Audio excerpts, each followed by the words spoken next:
Merhaba, hoş geldiniz. Ben Gülece, TED Üniversitesi Uluslararası Programlar Ofisi yöneticisiyim. Konuşmalara falan girmeyeceğim. Sadece internet şifresini vermek istedim size. Network'ün adı KA107, K107. Şifresini de vereyim bir de. Bu arada canlı olarak yayınlanmayacak ama kayda alınıyor ve daha sonra YouTube'a yüklenecek. Bazı arkadaşlarımız mail atmışlar, yüklemeniz mümkün mü diye, yapacağız onu. Büyük K, küçük A, 107, 2015. Gereken hani bir şey olursa bir yere çıktısını alıp yazacağım zaten şimdi.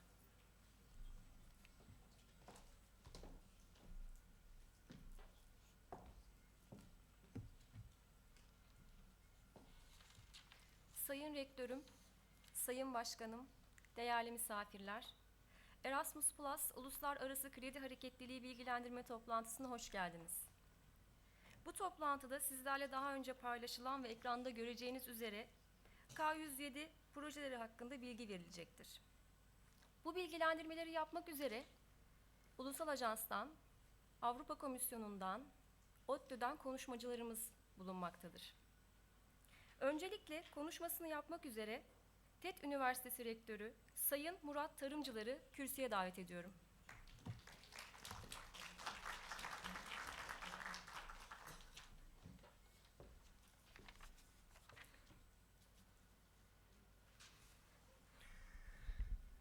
Ulusal Ajans Başkanımız Sayın Mesut Kamiloğlu, Ulusal Ajans Türk Yönetim Koordinatörü Sayın Hürgüldü, Türkiye Ulusal Ajansı Yükseköğretim Koordinatörlüğü'nün sayın temsilcileri, Erasmus ailesinin değerli üyeleri, sayın konuklar. Kendime hala rektör demeye alışamadım. Sadece bir haftalık rektörüm. Onun için birazcık beni affedeceksiniz. Belki duymuşsunuzdur. 33 senelik bir Amerika tecrübesinden sonra bir ay önce Türkiye'ye geldim. Türkçem de birazcık yamuk yumuk. Onun için şimdiden özür dileyim hatırlayamayacağım kelimeler için. Ama TED Üniversitesi olarak böyle bir etkinliğin ev sahipliğini yapmak, sizleri burada ağırlamak bizim için büyük mutluluk, bizim için büyük şeref. Uluslararasılaşmanın artık bizim için bir vizyon veya amaç demiyorum. Artık bu bir yüksek eğitim kurumu için bir realite. Yani bilim gibi, bilgi gibi artık uluslararasılaşmayı da göz ardı edemeyeceğimiz bir gerçeğimiz. Onun için de gereken her şeyi üniversite olarak yapmaya çalışıyoruz. Bu da sizleri burada ağırlamakta bunlardan bir tanesi. And let me have a special welcome for Mr. Hugo Sharp. Hugo, we're going to go ahead. It seems like in Turkish, but I'm sure your Turkish will improve by the end of this program.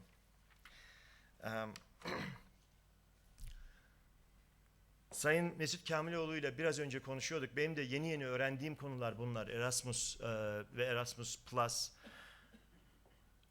Artık ülkelerin sadece kendi problemlerini veya komşularıyla olan problemleri veya bölgedeki problemleriyle ilgilenmeleri gibi bir lüksleri yok. Öyle görünüyor ki ve de bu son Suriye mülteci krizi de bize gösterdi ki artık dünyanın her problemi her ülkenin problemi olmaya başlıyor. Bunun için fiziksel olarak bir tehdit olması gerekmiyor ama mental olarak hepimiz gazetelerde fotoğrafları gördüğümüz zaman veya yollarda yürürken mülteci ailelerin durumlarını gördüğümüz zaman eminim çok etkileniyoruz. Eminim bir insan olarak, bir Türk olarak, bir Avrupalı olarak değil ama bir insan olarak bunlara çözüm bulmak için hepimiz çırpınıyoruz. Ve tabii ki sizler Erasmus yetkilileri olarak bunların ön safhalarında geliyorsunuz. Tek söyleyeceğim şey bol şanslar, tek söyleyeceğim şey hakikaten aciliyeti olan bir sorun. Umuyorum sizler de bu konuda konuşacaksınız, bir çözümler bulacaksınız. Ama sonuç olarak biz yüksek eğitim kurumları olarak bunlar bizim işlerimiz değil deyip kenara atamayacağımız gerçekler. Ve tabii ki uluslararasılaşma artık bunu nasıl tanımlarsınız bilmiyorum. Hani literatürde kimisi der ki bu Kristof Kolomb'un Amerika'yı bulmasıyla başladı. İşte kimisi der ki bu 20 senedir doğru oluyor. Kimisi der ki globalizasyon muhteşem bir şey oldu. İşte Nobel kazanan ekonomist Amartya Sen'in dediği gibi bütün ülkeleri hem bilimsel olarak hem ekonomik olarak zenginleştirdi. Fakat bunun yanında 2007'de Uluslararası Fon'un da dediği gibi aslında globalizasyon veya uluslararasılaşma ülkelerin arasındaki teknoloji ve de işte bu kapitalin kolayca gezmesinden dolayı aslında ülkelerin arasındaki, özellikle gelişmekte olan ülkelerdeki fırsat eşitliğini ve de ekonomik eşitsizliği daha da kötü yaptı. Onun için daha biz bu problemleri çözmüş değiliz. Biliyorum Erasmus, aynen Mesut Bey'in de söylediği gibi sadece öğrencileri diğer ülkelere götürmekle değil, bu projelerle bu tip problemlere çözüm bulmakla gelecek ve önümüzde daha çok çözecek problemimiz var. Biz TED Üniversitesi olarak biliyorsunuzdur 87 seneye dayanan ve TED camiası olarak 87 seneye dayanan bir uluslararasılaşma vizyonumuz var. Bundan 1928'de TED Derneği kurulduğu zaman Mustafa Kemal Atatürk'ün verdiği misyon İngilizce bilen, dünyayı anlayan bir nesil yetiştirmek için TED'in de o zamanlar tabii ilk ve orta öğretim içinde, orta öğretimde bir katkısı olmasıydı. Onun için bizlerin bundan bir kaçarı yok. Biz üniversite olarak çok genç bir üniversiteyiz. Biliyorsunuz henüz mezunumuz bile yok. Çok küçük bir üniversiteyiz. Sadece 1500 öğrencimiz var. Ama büyük hırsları, büyük vizyonu olan bir üniversiteyiz. Hakikaten farklı bir üniversite yaratmaya çalışıyoruz ve bunda uluslararasılaşmanın rolünün çok büyük olduğunu da biliyoruz. Bu konuda elimizden geleni hem bir ulusal ajans topluluğunun içinde olarak, bir Erasmus ülkesi okulu olarak ve de bir üniversite olarak elimizden geleni yapacağız. Sizlere çok verimli, çok başarılı ve umuyorum zevk alacağınız bir konferans günü diliyorum. Teşekkür ediyorum.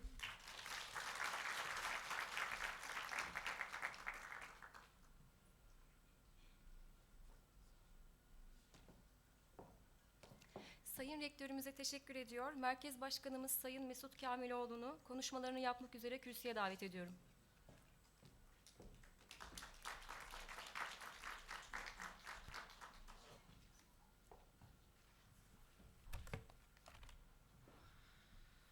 Saygıdeğer misafirler, öncelikle sizleri şahsım ve kurum adına saygıyla selamlıyorum. Aslında bu sene birçoğunuzla farklı platformlarda, farklı şekillerde bir arada bulunduk. Ancak Uluslararası Kredi Hareketliliği 2015 yılında başlamış yeni bir uygulama olduğu için ve önümüzdeki dönemde bu uygulamayla ilgili bazı unsurlar henüz komisyon tarafından da tam olarak oturtulmuş durumda değil. Daha sık toplantılarla bu uygulamanın ülkemizde daha verimli olması için bir araya gelmiş bulunmaktayız. Bu toplantıyı TED Üniversitesi'nin organize ettiğinden dolayı, bizleri misafir ettiğinden dolayı teşekkür ederek sözlerime başlamak istiyorum. Sayın Rektörümüz ifade etti, uluslararasılaşma artık günümüzde yüksek öğretimde temel bir eğilim, başat bir unsur haline gelmiş durumda. Her geçen gün yüksek öğretim kurumları arasında, öğrenciler arasında ulus ötesi, uluslararası ilişkiler çok daha fazla artmakta ve OECD'nin yaptığı tahminlere göre 2020'li yıllarda bu rakamlar çok daha üsteye çıkacak durumda. En son Kalkınma Bakanlığı'nın yaptığı bir araştırmada 2012 yılında global anlamda 4,5 milyon uluslararası öğrenci söz konusu. Ancak 2020 yılında bu rakamın 8 milyona ulaşması bekleniyor. Aslında 8 yıllık bir perspektifte 2 katına çıkan bir miktar. Daha ilerleyen yıllarda OECD tahminlerine göre 2030'lu yıllarda ise çok daha büyük ölçeklere ulaşmış durumda olacaklar. Hepinizin malumu Erasmus Plus 2014'te başladı. Birçok yeniliği getirdi. Bu yeniliklerden bir tanesi de bizim KA107 Uluslararası Kredi Hareketli olarak ifade ettiğimiz uygulama. Küresel rekabetin geldiği noktada Avrupa Birliği sadece ve sadece program ülkeleriyle kendisini sınırlı tutmayı istemedi. Özellikle Erasmus Plus'ın tasarlandığı döneme baktığımız zaman Avrupa'nın ciddi bir ekonomik kriz içinde olduğunu görüyoruz. Bu krizin de bir anlamda çıkışına katkı sağlamak üzere Erasmus Plus ve diğer Avrupa Birliği programları öncelikli olarak Avrupa'nın 2020 hedeflerine hizmet edecek şekilde tasarlanmış durumda. Bu bakımdan Avrupa'da yüksek öğretim olan ilgiyi arttırmak, Avrupa yüksek öğretim kurumlarının dünya genelinde yüksek öğretim sektöründe rekabet edebilirliğini arttırmak amaçlarıyla bu program uygulamaya konulmuş durumda. Bizim açımızdan şöyle, daha önce 33 program ülkesiyle sınırlıyken hareketlilik bakımından yeni dönemde artık 33 artı 100'e yakın ülkeye, ortak ülkelere yönelik bir hareketlilik başlamış durumda. Diğer programların en büyük farkı, biz Erasmus'un yüksek öğretim hareketliliği kısmında sadece giden öğrenci ve giden personel bakımından konuyu değerlendiriyorduk. Ancak bunda hem gelen hem giden ikisi birlikte ve arkadaşlarımız zaten detaylı bilgi verecekler. Projeye dayalı bir uygulama. Çok kısaca hedeflerine baktığımızda şunu görüyoruz. Uluslararası kredi hareketliliğin temel amaçları yüksek öğretim öğrencilerinin kişisel gelişimlerini ve İslam edebiyatlarını arttırmak, yüksek öğretim kurumlarında çalışan personelin mesleki gelişimini desteklemek, yüksek öğretim kurumlarının kapasitelerini ve uluslararası boyutunu geliştirmek olarak tanımlanmış durumda. Aslında bu amaçlar Erasmus Plus'ın yüksek öğretim hareketliliğinden çok farklı amaçlar değil. Neredeyse %100 örtüşen amaçlar. Ancak bunun devamında gelen alt amaçlara baktığımızda şunu görüyoruz. Her ne kadar geleneksel Erasmus öncelikleriyle örtüşse dahi, oradaki hedeflerle örtüşse dahi, uluslararası kredi hareketliliği faaliyetlerinin alt amaçlarında ortak ülkelerle işbirliği aracılığıyla güçlü bir uluslararası boyut elde etmek. Yani uluslararası boyut sadece program ülkeleriyle sınırlanmış durumda değil, tüm dünyayı artık kapsamanın altına alıyor. Avrupa'da yüksek öğretime olan ilgiyi arttırmak, yani bu ülkelere yönelik bir hareketlilik vasıtasıyla, yani program ülkeleri dışında olan ülkelere yönelik bir hareketlilik vasıtasıyla yüksek öğretime olan ilgiyi arttırmak, Avrupalı yüksek öğretim kurumlarının dünya çapında yüksek öğretim piyasasında rekabet edebilirliğini arttırmak. Bir anlamda yüksek öğretimdeki en azından bu öğrenci hareketliliğinden elde edilen gelir bakımından da Avrupa ülkelerinin veya program ülkelerinin yüksek öğretim kurumlarının rekabet edebilirliğini arttırmak. Üçüncü bir amaç, diğer hedefler içerisinde olmayan, ortak ülkelerin, yani ortaklık kurulan ülkelerin gelişimini teşvik etmek amacıyla Avrupa dışındaki yüksek öğretim kurumlarının uluslararasılaşmasına ve modernizasına destek vermek. Yani burada sadece ve sadece bizim yüksek öğretim kurumlarımızın süreçten istifade etmesi değil, bizim halihazırdaki kurumsal kapasitemizin diğer ülkelere, ortak ülkelere aktarılması da amaçlar arasında sayılmış durumda. Bu bakımdan aslında klasik, geleneksel yüksek öğretim hareketinden biraz ayrılıyor. Üst amaçlar bakımından aynı, ancak alt amaçlar bakımından farklılar içeriyor. Halihazırda ülkemizin yıllık olarak kullandığı, Erasmus Plus kapsamında kullandığı bütçe yaklaşık 95 milyon avro civarında. Ülke merkezi olarak kullandığımız bütçe. Bu kaynağın %50'sine yakınlık bir kısmı yüksek öğretim kurumlarına doğrudan tahsis edilen kaynaklar. Bunlar 39,5 milyon eurosu yüksek öğretim hareketliliği, KA107 ile de ilave 4,5 milyon euro gelmiş durumda ve münhasıran yüksek öğretim kurumlarımızın kullanımına tahsis edilmiş rakamlar bunlar. Tabi diğer alanlarda da yüksek öğretim kurumlarımız proje yaparak istifade edebiliyorlar ama Erasmus Plus bütçesinin, ülke merkezli bütçenin %50'si doğrudan yüksek öğretim kurumlarımıza gidiyor. Bu bakımdan geçen yıl biz yaklaşık 4,3 milyon avroluk bir kaynak kullandık KA107'de. Şöyle baktığımızda 85 başvuru aldık 2015 yılında tüm üniversitelerimizden.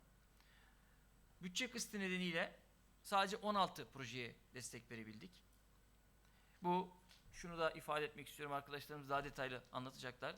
Normalde bizim yüksek öğretim hareketlilik programımızda sizlere önden bir tahsisat var ve size tahsis edilen bir kaynağı kullanıyorsunuz. Ancak bunda öyle değil. Siz proje hazırlıyorsunuz.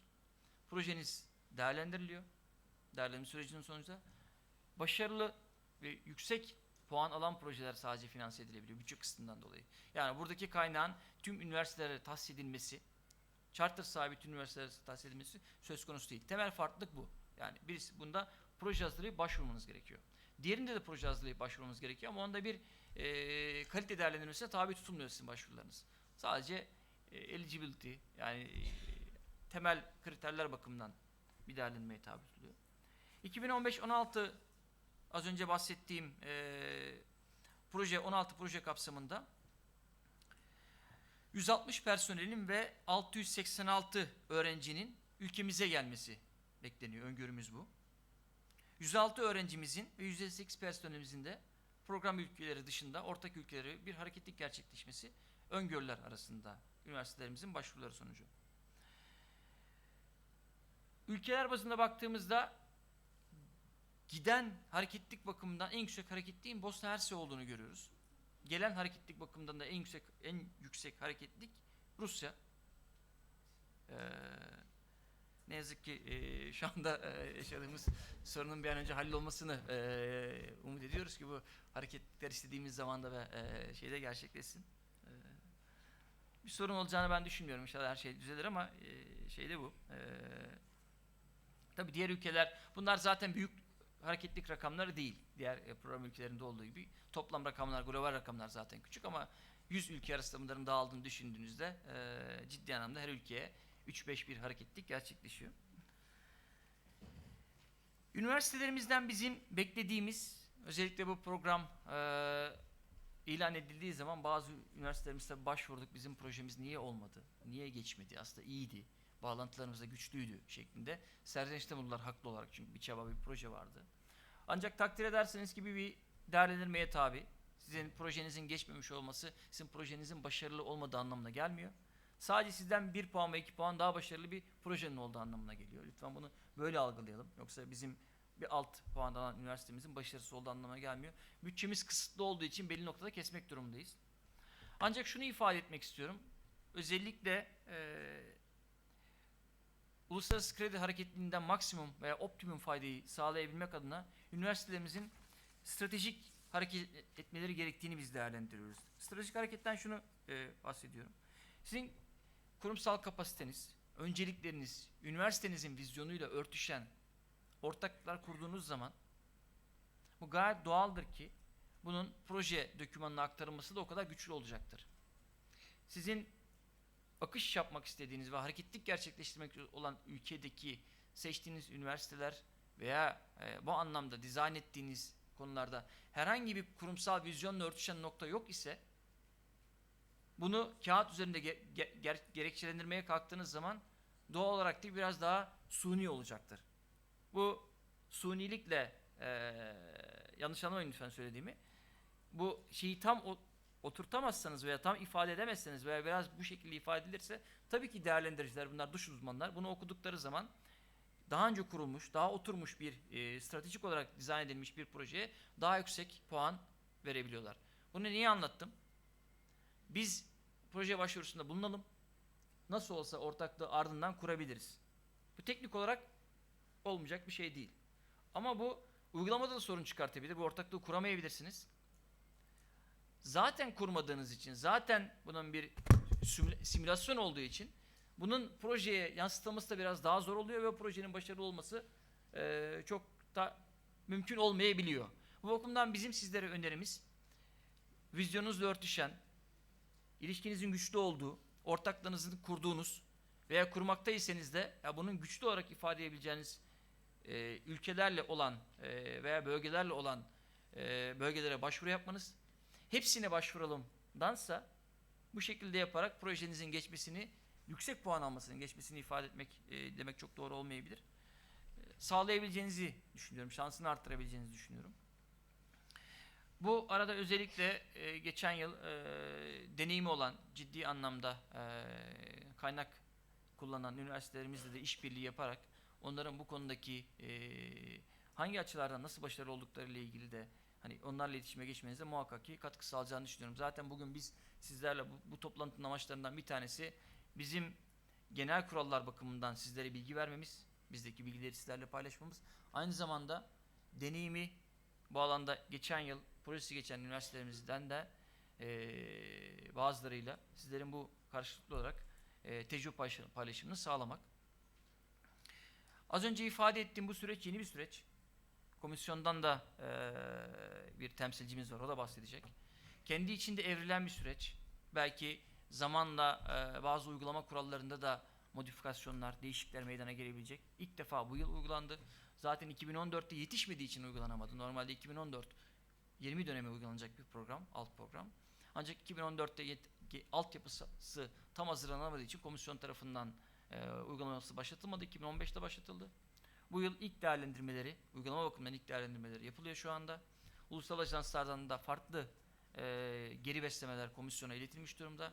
Bunların bir kısmı bizim de ifade ettiğimiz unsurlar var. Dikkate alınacağını varsayıyoruz ve daha etkili, daha verimli bir programı önümüzdeki dönemde hep birlikte uygulayacağımızı ben düşünüyorum. Ben tekrar sözlerime son verirken TED Üniversitesi'ne bizleri misafir ettiği için teşekkür etmek istiyorum.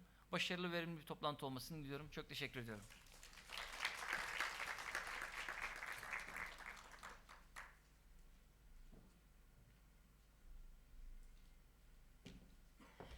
We thank our President for his valuable speech. Mr. Hugo Sharp from the European Commission is going to give us information on international credit mobility. I would like to kindly invite Mr. Hugo Sharp to the stage for his presentation.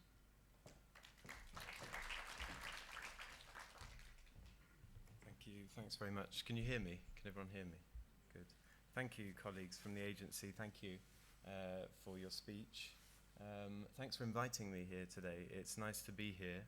A bit too short, though. I was only here for one night, which is too short. But next time I come, I want to meet more of you. And can you hear me okay? Oh, yeah, you want the presentation? Let's see. Here we go. Ah, no, I think it's disconnected. Oh, here we go. This is fine. It's okay. Thank you. I've sorted it. So, sorry, I'm going to have to do it in English. I hope this is okay. I wish I could speak Turkish, but I can't. Next time, yeah, by the end of the day or next time I come, I'll make sure I speak Turkish. But I'll try and speak slowly, and if it's too slow or it's too quick, just tell me, just shout, and I'll try and I'll do my best. Can you hear me if I'm here? Sometimes I might want to move around. You'd rather I stayed here? Oh, I see. Okay, fantastic. Okay, so I'll stay here. I won't move. So my name's Hugo. I'm from the Commission in Brussels. I work in education and culture, but particularly on international credit mobility.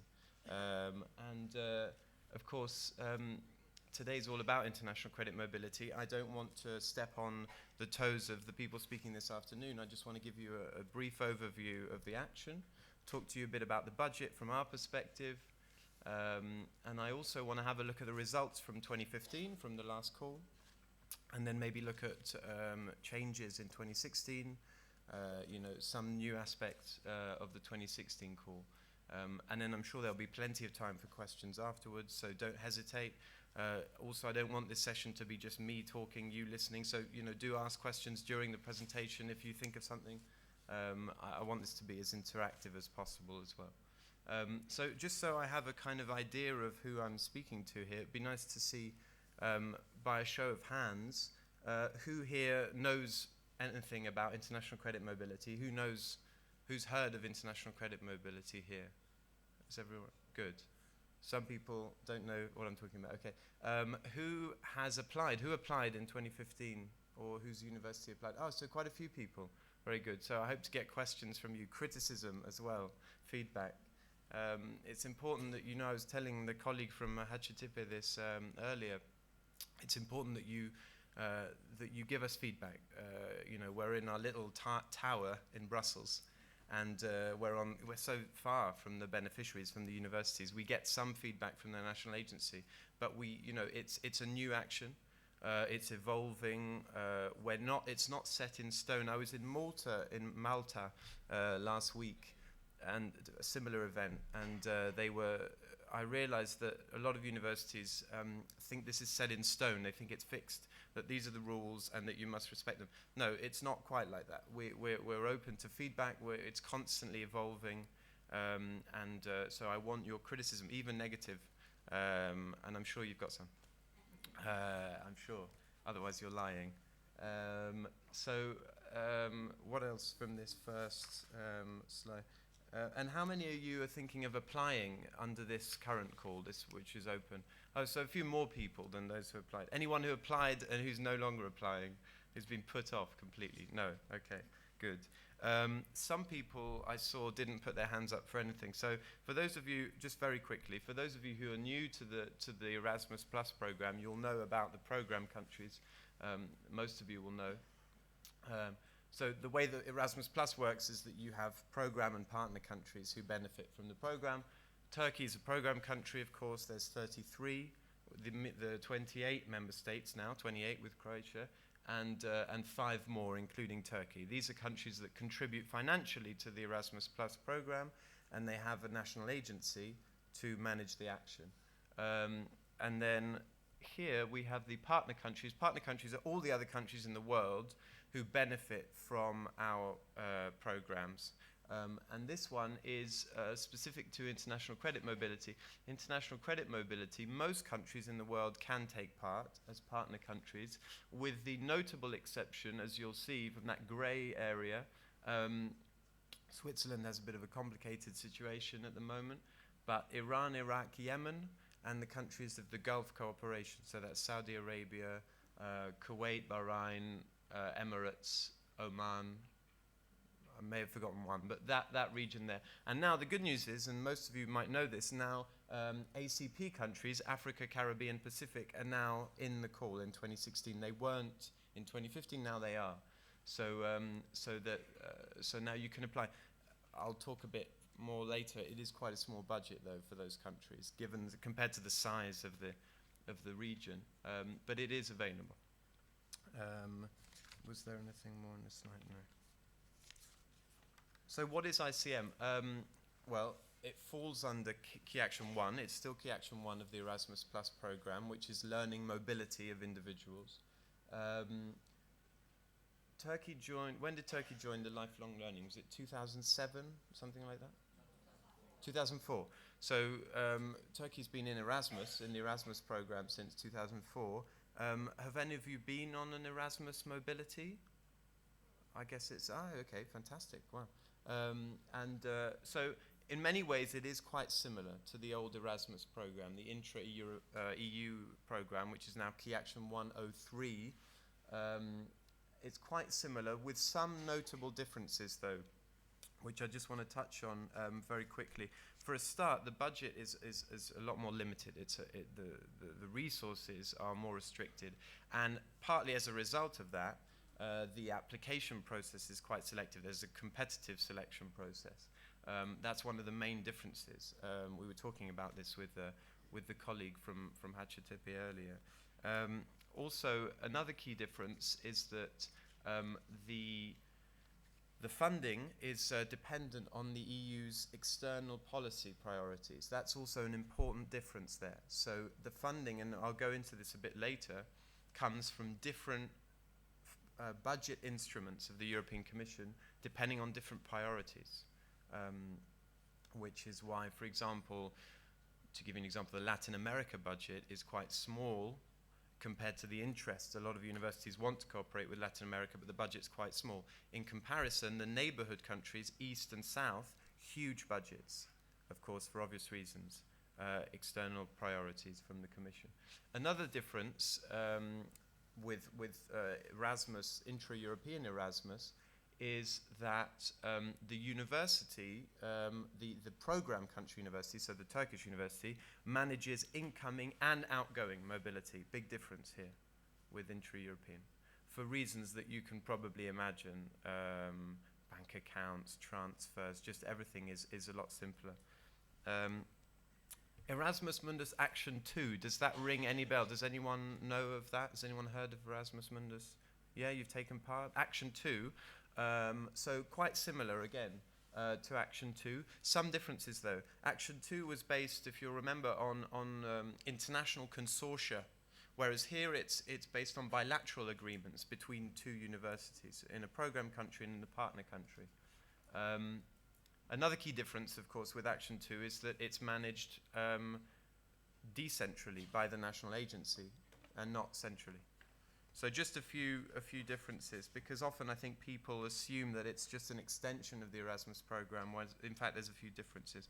So just very briefly, it's short-term mobility we're talking about, 3 to 12 months for students per study cycle, and for staff, 5 to 60 days mobility.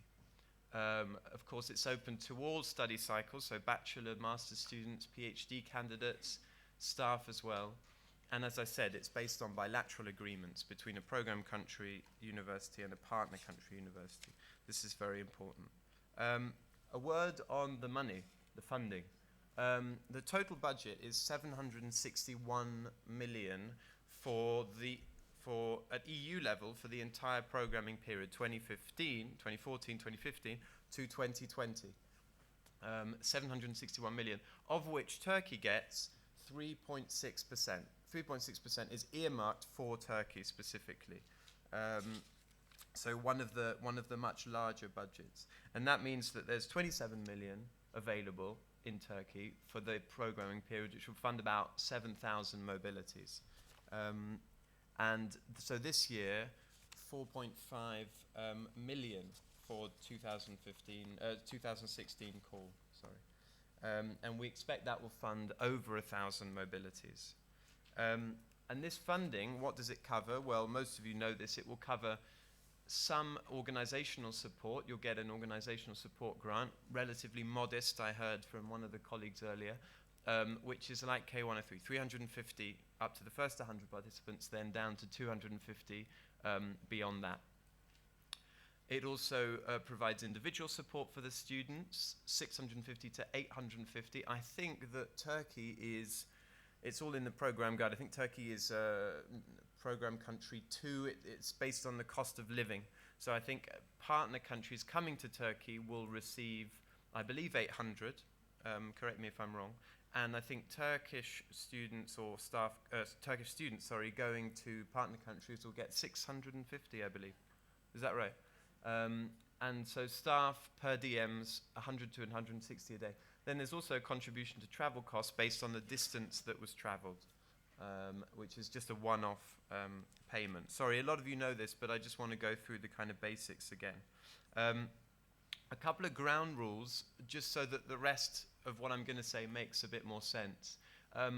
The program country university will submit only one application, so no more than one per Turkish university, and in which you then list all the different sub-projects that you want to have with different partner countries.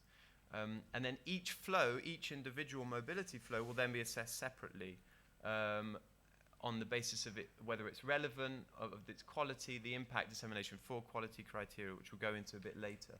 So the national agency might decide to grant you exactly the project that you've applied for, or they might fund your project with one partner country, not with the other. They might reduce the number of participants that you've applied for. You know, so there's many changes there that could take place. This is the budget for Turkey for 2016. As I said, 4.5 million for the 2016 call. And as you can see from this graph, the budget is divided into 11 different budget envelopes, what we call envelopes, which can be a bit confusing sometimes. I think that might be the source of some confusion. And each of these envelopes, of course, as you can see, have different sizes. I'm going to show it to you because in percentages, this might not mean much to you. This is in number of mobilities that we expect will be funded for Turkey this year, 2016. This is based on the calculation that an average mobility is about 4,000 euros. Staff, student, short period, long period, average is about 4,000 euros. Of course, if you're just sending, receiving staff, it will be a lot cheaper. You can fund more mobilities. This is an average, but it just gives you an idea of what's available, what you can apply for. Something we saw in Turkey this year, which was the opposite of what I saw in Malta last week, was that many applications for many different, huge numbers of flows. I don't think people quite realized the size of the budget or the amount of mobilities they could apply for. So as you can see, quite small. Earlier, remember I mentioned the African, Caribbean, Pacific countries, quite small budget. It's about 4% of the total, 42 mobilities there.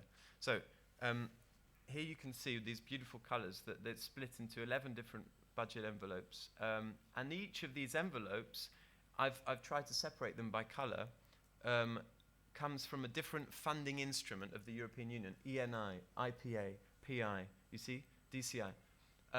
Just to give you an idea, DCI Asia, for example, DCI is Development Cooperation Instrument. This is money that comes that is earmarked for development purposes at the European Commission. And our colleagues at DG DevCo, which is the Development Directorate General, they've allocated a certain amount of their budget to Erasmus for mobilities with those regions, you see. And so they've also set their specific rules. They've said, we're going to give you this money, but these are the rules. ENI, European Neighbourhood Instrument. This is funding that is for the neighbourhood. There's a big budget there.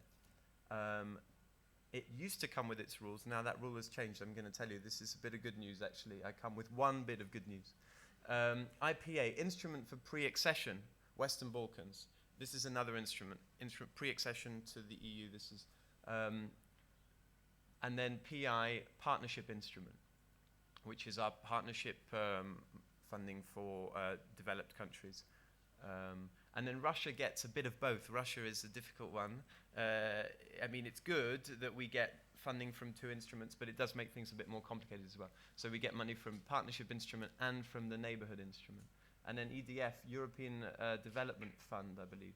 That's the African countries. So important to remember that each of these funding instruments comes with different rules. And I'm going to go into some of these rules now. These are the DCI, Development Cooperation Instrument countries. Latin America, Asia, Central Asia, ACP.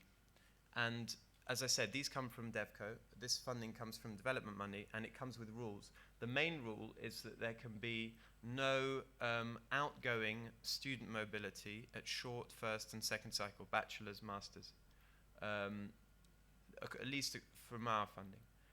So if you can receive any students or staff, but you can't send bachelor or master's students, unless, of course, and I don't think this is going to be the case this year, but the agency can then decide to allocate heading 1, so intra-European funds for that. But you're not doing it this year, which is fine. Many people aren't doing that. And also, I mentioned a bit of good news earlier. Do some of you remember the 90%, 10% ENI restriction? That's been lifted now. They've taken that off. So in 2015, those of you who don't know what I'm talking about, you don't need to worry, it's finished now. But in 2015, for the ENI, the neighbourhood instrument, South, North Africa, and Eastern Europe, the restriction was 90% of the mobility has to be incoming to Europe and only 10% can be outgoing. That's been lifted. They've taken that rule off now. They've reviewed it and they've seen that actually it's not working as well as it should. And so we've taken that off. So you don't need to worry about it. The only rule you need to really worry about is this. And that's the restriction. We can go into this a bit later. Other things that you might need to consider. The national agency are going to be looking to fund projects with low income and least developed countries, as well as with some of the larger economies. Basically, what we don't want to see is that all the money for a region goes to China in Asia or Brazil in Latin America, and the other countries don't get any funding, which I think might be the case sometimes if we hadn't set some of these rules. So this is nothing you need to really worry about individually. This is a target that we have set ourselves at EU level over the entire period until 2020. But essentially, we need to ensure that at least 25% of the mobility in Asia and in Latin America goes to these countries. So you've got, I believe, El Salvador, Guatemala, Honduras as well, and Paraguay and Bolivia. So at least 25% needs to go to these countries over the whole period. So just so you don't need to worry about them, but just think about that in your application. In Asia, same thing. Afghanistan, Nepal, Bhutan, Bangladesh, Laos, Cambodia, and Myanmar, or Burma. And then another sort of rule that we've set is that no more than 30% of the budget can go, in Asia, can go to China and India, and no more than 35% can go to Brazil and Mexico. Again, I insist, this is at EU level over the whole period, but just keep it in mind in your application because the agency are also going to look for that as well. to have some geographical balance. In fact, geographical balance is an important aspect of the program, and more generally, not just with these countries, the national agency within each region is going to have to ensure some kind of regional balance.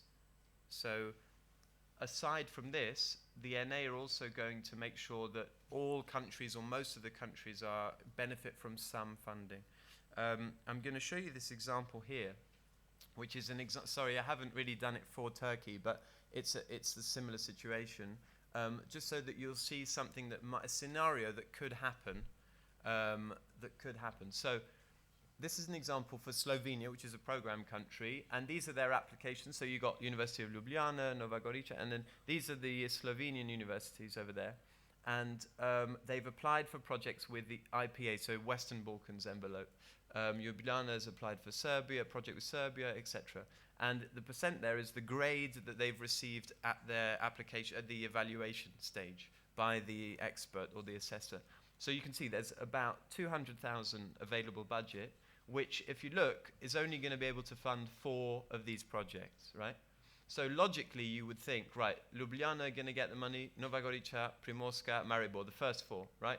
But then if you look at the countries they're cooperating with, you've got Serbia 3 times there. So in that region, Serbia is overrepresented. So the agency has a right to not fund the 4th one, but fund the 5th one, which got a slightly lower grade, but it's with Kosovo. So it's, you see what I mean?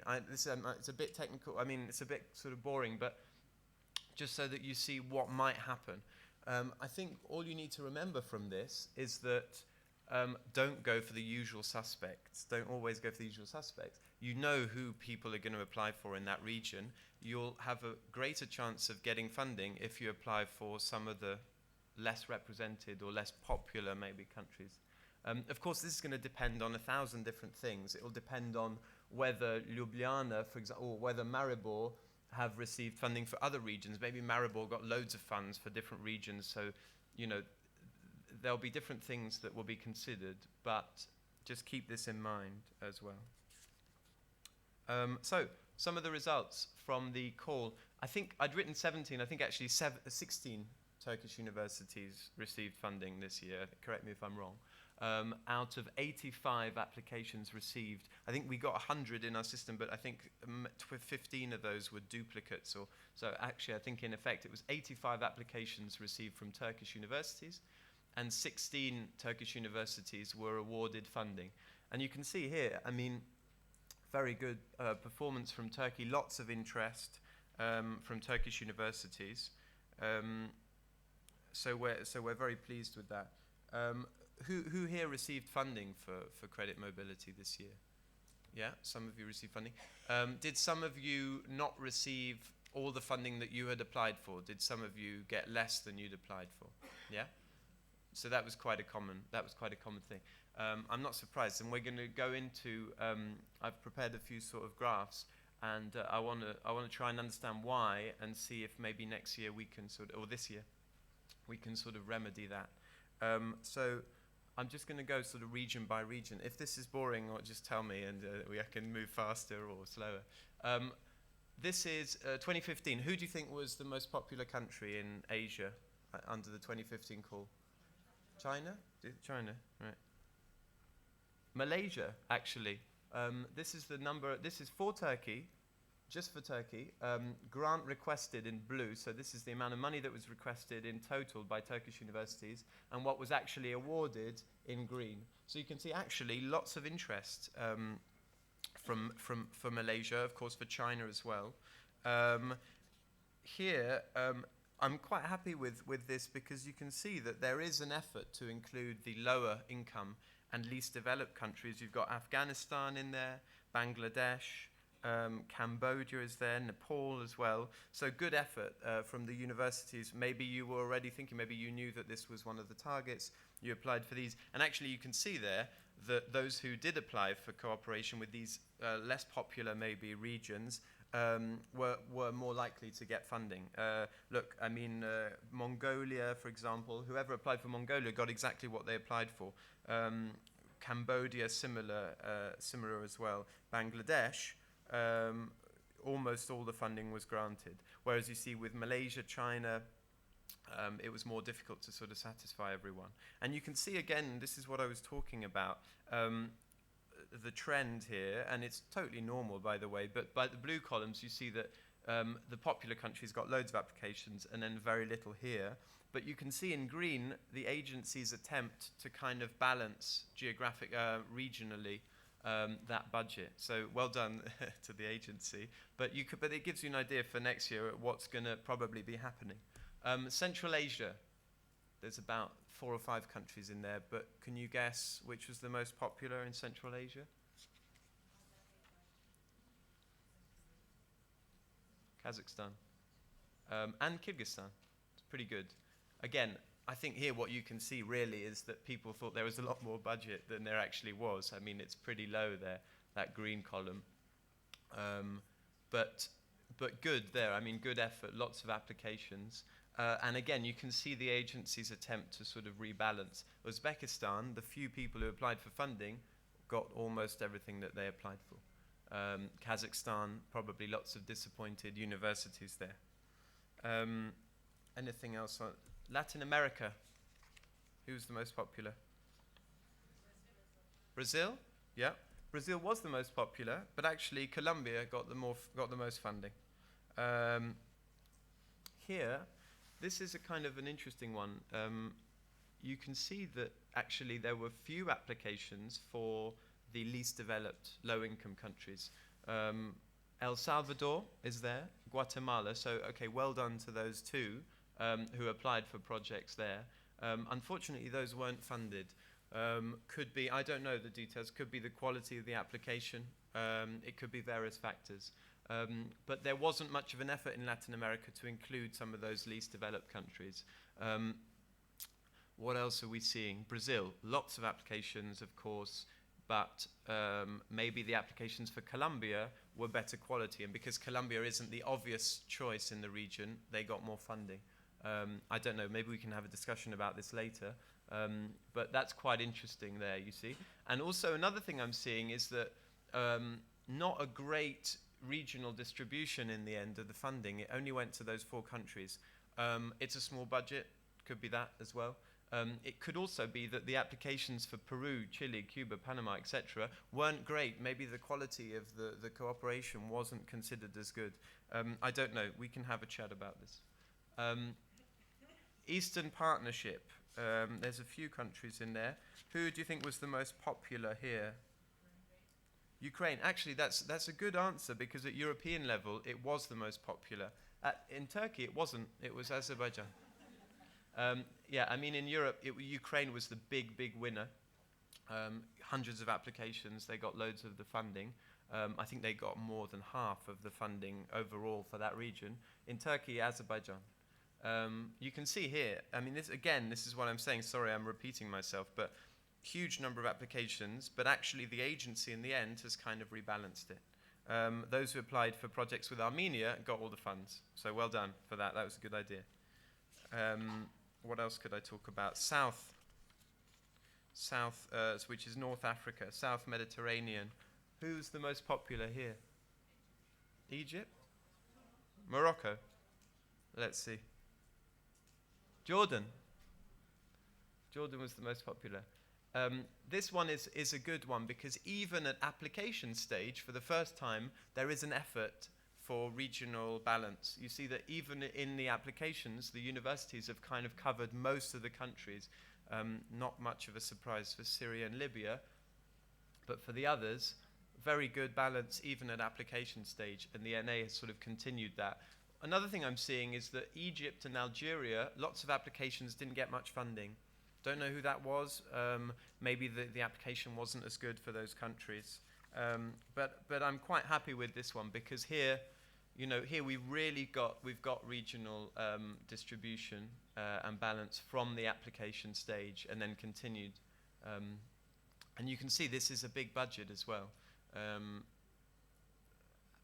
Yeah, exactly. Western Balkans. You can't even see them there, but they are there. Who was the most popular in the Western Balkans? Bosnia, yes. Bosnia was the most popular. Lots of applications there. Again, geographical balance was ensured by the agency. As I say, I mean, it's great that they've done that and that you've applied for all of those countries and that the agency is redistributed. We're not going to be fascist about it. I mean, if it's over the length of the program at European level, but it's already good that there is a step in that direction. So there you go. Well done to those who applied for Montenegro. They must be quite happy. Many disappointments for projects with Bosnia. Industrialized Asia. This is another region from the PI instrument. Who do you think was the most popular in industrialized Asia? Oh no. It doesn't matter, I don't need this. Who was the most popular? Japan, Australia, Japan, South Korea. You're all wrong. Yes. I think for me here, the main point is be aware of the size of the budget you're applying for. I think these are, of course, very popular countries. But again, it's not the EU's first external priority. It's the neighborhood, it's North Africa. So it's great that you've shown interest for that. But a lot of people would have been very disappointed here. It's quite a small budget for these countries, for very popular countries. Well done. Brunei, Dar es Salaam. Very good. Americas, only 2 countries. Who was the most popular? No surprise there. US. But again, lots of applications, lots of interest, and that's wonderful.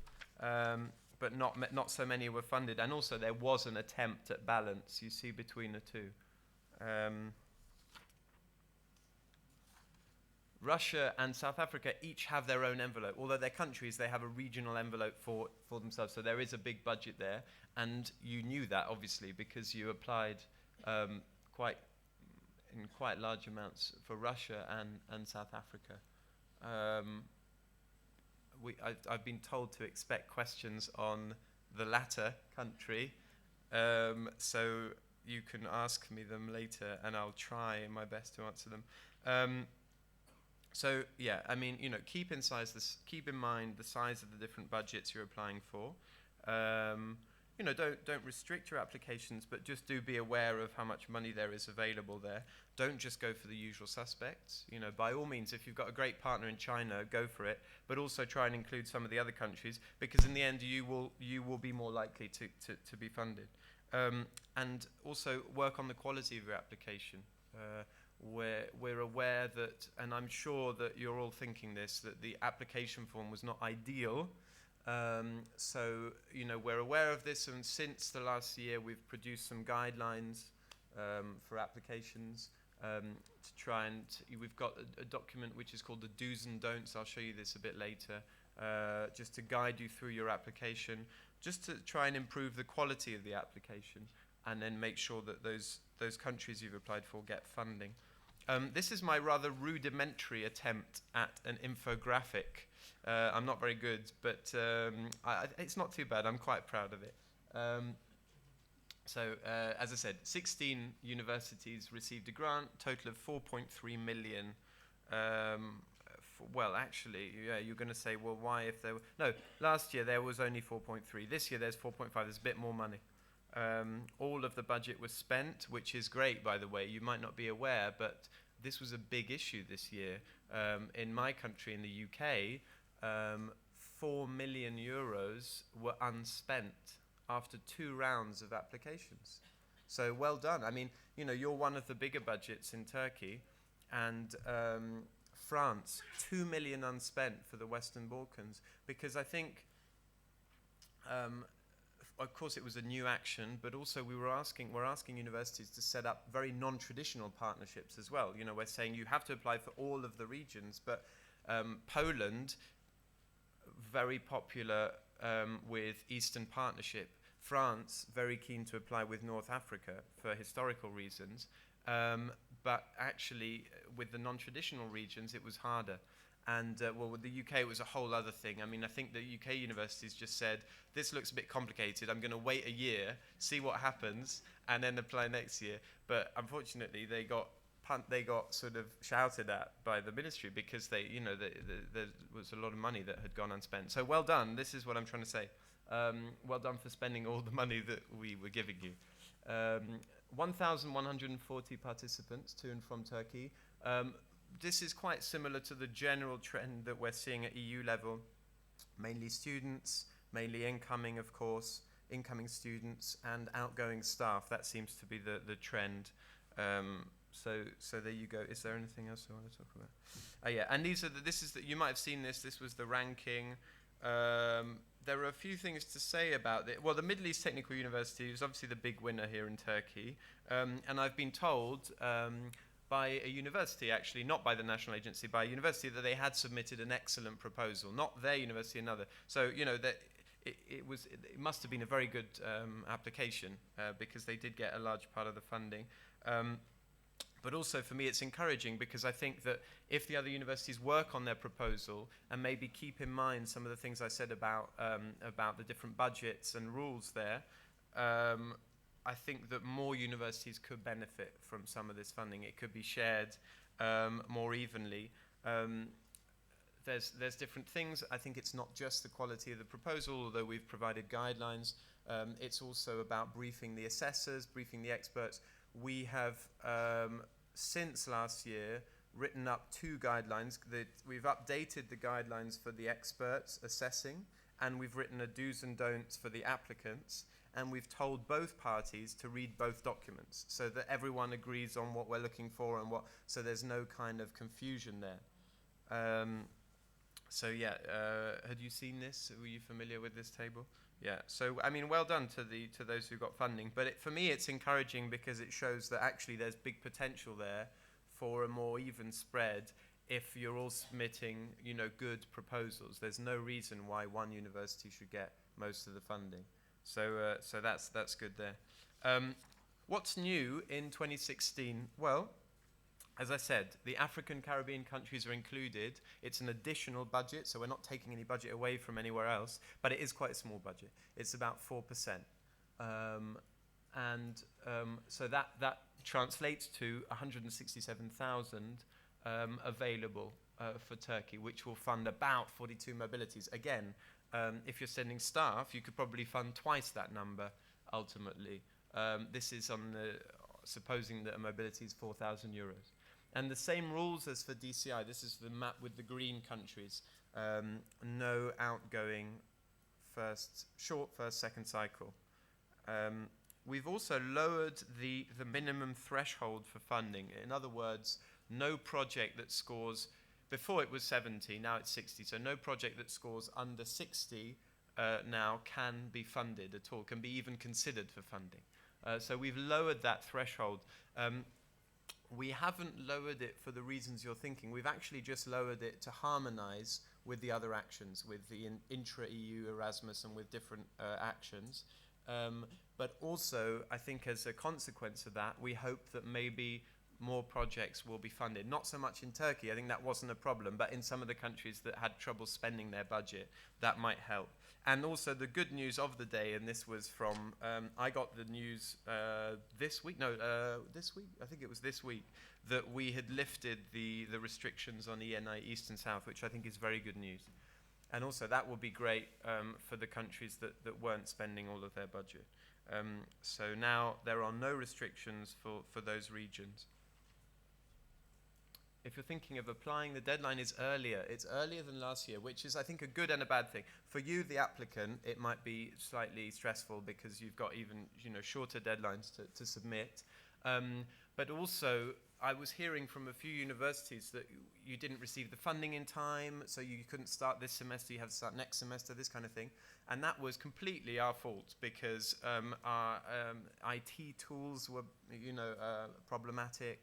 And so, the agency with the best will in the world weren't able to complete the selection of projects in time and give the funding in time. So, our fault, don't criticize them. But essentially, I think that with an earlier deadline, there'll be more time to finish that selection, and the projects will start in June, which is when they're supposed to start. And you should have the funding next year for the first semester. as I said earlier, one application per Turkish university applying, in which you would then list your different projects, unless you're applying as part of a consortium, in which you could submit. So you could submit one application as your own individual university and one application as the coordinator of a accredited consortium. I don't think that was a very common. Did anyone? Was there any consortia for international credit mobility? Yes.